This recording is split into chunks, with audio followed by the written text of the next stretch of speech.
Good morning class 10th। कैसे हैं आप लोग। मैं आप लोगों का इंग्लिश टीचर आप सभी बच्चों का स्वागत करता हूं। हम लोगों ने यहाँ तक कल फिनिश किया था, ये हमारा थर्ड वीडियो था, है ना, यहाँ तक। और अब आज मैं आप लोगों के लिए क्या फोर्थ वीडियो स्टार्ट कर रहा हूँ। तो यहाँ तक हम लोगों ने पढ़ा था कि जो स्वेलो है, यहाँ तक बात होती है उसकी एक चिड़िया से जो रीड्स होती हैं, तालाबों में पाई जाती हैं, है ना, नदी तालाबों में। तो उसके आगे देख लेते हैं, उन लोगों की वार्तालाप होती रहती है कि कैसे वो उड़ जाते हैं और, है ना, तो अट्रैक्ट हो जाता है एक रीड पर, वही बातचीत होती है। तो चलिए शुरू करते हैं, we are not wasting time. He said, वह बोलता है, and I am afraid that she is coquette for she is always fluttering. Coquette का मतलब क्या होता है यहाँ पास, मोहिनी, है ना, मोहित कर लेने वाला या नखरेबाज। क्या होता है, कॉकेट का मतलब यहाँ पास होता है नखरेबाज या मोहित कर लेने वाला। तो मैं भयभीत हूँ, डरा हुआ हूँ कि वो क्या है, हमेशा फ्लैटरिंग करती। फ्लैटरिंग मतलब रिझाने का काम करती, किसी दूसरे व्यक्ति को रिझाना, है ना। ठीक है, इसी तरह पक्षियों में भी है, विथ द विंड, है ना। विथ द विंड मतलब हवाओं के साथ, हवा में उड़ते पक्षियों को यहाँ कहने का मतलब, है ना, जो दूसरे पक्षी होती हैं तो वो ऐसा रिझाने का काम करती है और मुझे उसका डर है, अफ्रेड है, ठीक है। एंड सर्टेनली, और निश्चित ही, whenever the wind blew the reed made the most graceful curtsey. जब कभी ऐसी हवाएं चलती हैं, पक्षी उड़ते हैं आपस में हवाओं में, जो रीड होती हैं वो ज़्यादातर क्या, ग्रेसफुल कर्टसी मतलब बहुत ही अच्छे से प्रणय निवेदन करती है एक दूसरे से, है ना, एक दूसरे को रिझाने का काम करते हैं, कहने का मतलब, है ना। तो I admit that she is domestic, और मैं ये मानता हूँ, डोमेस्टिक का मतलब घरेलू होता है, पर यहाँ पास उसकी दूसरी मीनिंग होगी, आई admit that is so domestic, कि वह इसमें पारंगत है। मैं स्वीकार करता हूँ कि वो जो मेरी जो चिड़िया साथी है वो उसमें पारंगत है, दूसरों को रिझाने में या दूसरों के सामने प्रणय निवेदन करने में। ही कंटिन्यूड, वह लगातार बोलता गया, बट आई लव ट्रैवलिंग। तो वो कहता है कि मुझे ट्रैवलिंग मतलब यात्रा करना बहुत पसंद है, घूमना फिरना पसंद है। एंड माई वाइफ, और जो मेरी वाइफ जो अभी इजिप्ट चली गई है, ठीक है ना, उसे भी बहुत पसंद है।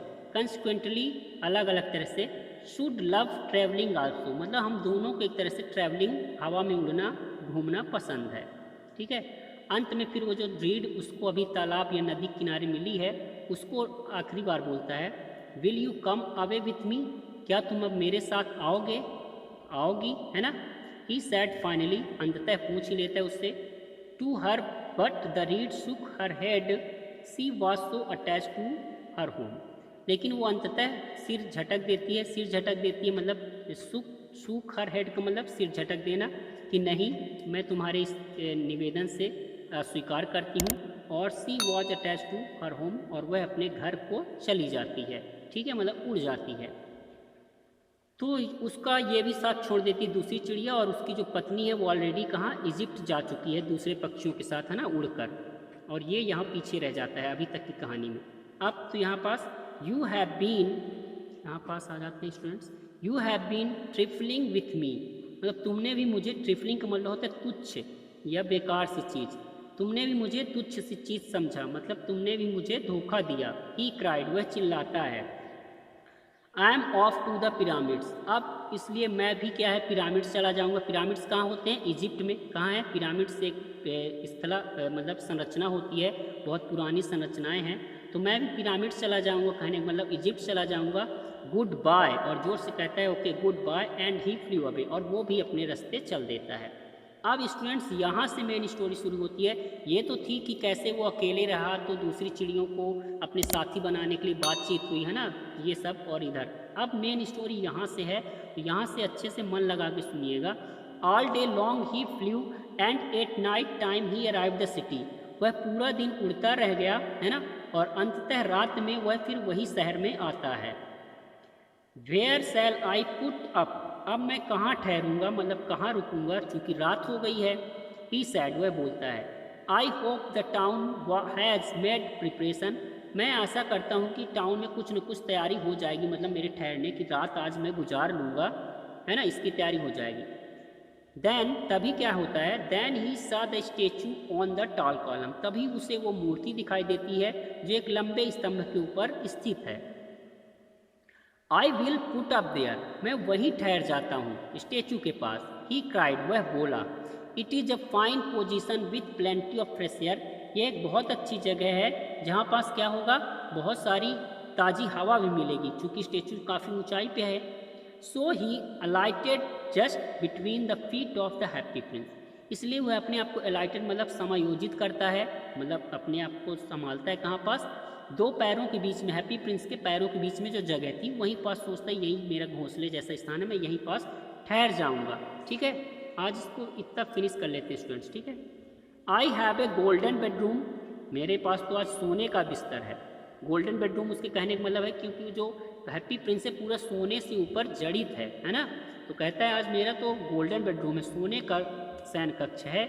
He said softly to himself as he looked around, अपने आप को शांतिपूर्वक कहता है और चारों तरफ देखता है फिर। And he prepare to go to sleep, और वह अब सोने की तैयारी करने लगता है कि अब चलो सो जाते हैं। But just as he was putting his head under his wing, लेकिन जैसे ही अपना सिर अपने दोनों पंखों के बीच में रखता है कि अब चलो सो जाएं, a large drop of water fell on him, तभी एक पानी की बड़ी बूंद उसके ऊपर आके गिरती है। जब गिरती है तो क्या कहता है, व्हाट ए क्यूरियस थिंग, ये कितनी अजीब चीज़ है। ही क्राइड, वह बोला। There is not a single cloud in the sky, the stars are quite clear and the bright, कहता है कितनी अजीब चीज़ है क्योंकि तारे उगे हैं और बादलों का एक भी नामो निशान नहीं है आसमान में, तारे अच्छी तरह चमक रहे हैं। एंड इट इज़ रेनिंग, और उसके बाद भी बारिश हो रही है। The climate in the north of Europe is really dreadful, सच में ही कहा गया कि जो उत्तरी यूरोप का जो क्लाइमेट है, क्लाइमेट मतलब जलवायु है उत्तरी यूरोप का, सच में बहुत भयानक होता है। कब बारिश होने लगे कब साफ हो जाए कुछ कहा नहीं जा सकता ना, वो ताना मारता है एक तरह से। The reed use to like the rain, क्योंकि रीड को ज़्यादातर वैसे बारिश पसंद है, जो अभी पक्षियों से मिला था उसकी बात कर रहा है। बट दैट वॉज मेयरली हर सेल्फिनेस, लेकिन यह तो उसकी स्वार्थ है कि मैं यहाँ पे रुका हूँ, है ना। तो डियर स्टूडेंट्स, आज का वीडियो थोड़ा लंबा हो गया, तो आज हम यहीं पास फिनिश करते हैं अपना ये कौन सा फोर्थ वीडियो, ठीक है ना। तो फिर नेक्स्ट वीडियो पे मिलते हैं, तब तक के लिए टेक केयर। अगर आपको वीडियो अच्छा लग रहा हो तो हमारे YouTube चैनल को सब्सक्राइब करें और साथ ही अपना राय हमें ज़रूर कमेंट करें कि आपको यह कैसा लगा। अगर करें अपने दोस्तों, चैनल को सब्सक्राइब करें और बेल आइकन